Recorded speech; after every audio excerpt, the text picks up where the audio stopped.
Hello friends, welcome to my third blog. তো আজকে আমি আবার হাজির হলাম একটা নতুন ভিডিও নিয়ে তোমাদের সামনে। প্লিজ প্লিজ প্লিজ ভিডিওটা এন্ড অবধি দেখবে এবং সঙ্গে থাকবে। Thank you.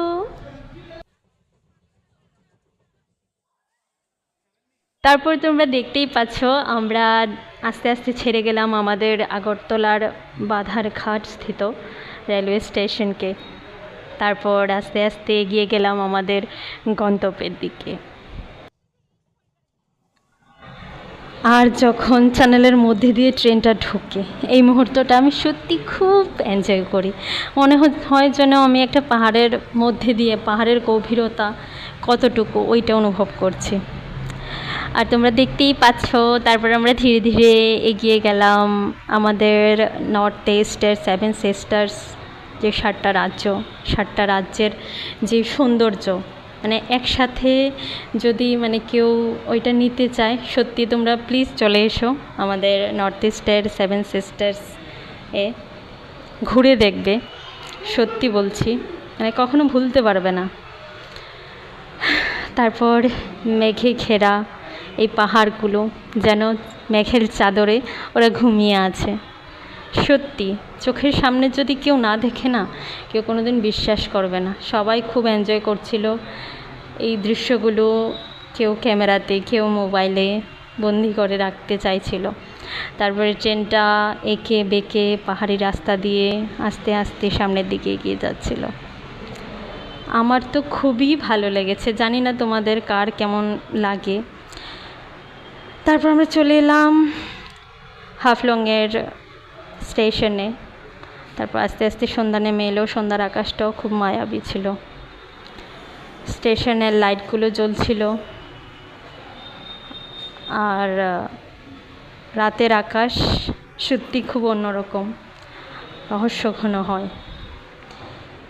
তারপর আমরা ধীরে ধীরে চলে এলাম লামডিং স্টেশনে। এখানে ইঞ্জিনটাকে সামনের থেকে পেছনে নেওয়া হয়। তারপর রাত ঠিক 11টা নাগাদ আমরা চলে এসেছি গৌহাটি স্টেশনে। ওইখান থেকে কিছু খাবার টাবার কিনেই সবাই আবার ট্রেনে চেপে গেছিলো। রাতের খাবার সেরে সবাই ঘুমিয়ে গেছিলো। অনেকটা সময় হয়ে গেছে, তো আমিও ঘুমিয়ে পড়ি। কালকে দেখা হচ্ছে, ততক্ষণের জন্য বাই। মর্নিং ফ্রেন্ডস, তো আবারও একটা রাতের পর আর একটা সকাল নিয়ে হাজির হলাম তোমাদের সামনে। দেখো সকালের ভিউটা কি সুন্দর। তারপর আমরা চলে এলাম আমাদের ভারত বিখ্যাত ফারাক্কা নদী এবং তার বাঁধ। খুবই সুন্দর কিন্তু ভয়ানক, দুটো মিলেই একটা অন্যরকম ফিলিংস জাগে মনে, যখন তোমরা এই বাঁধের উপর দিয়ে, এই নদীর উপর দিয়ে ট্রেনে চেপে যাতায়াত করবে।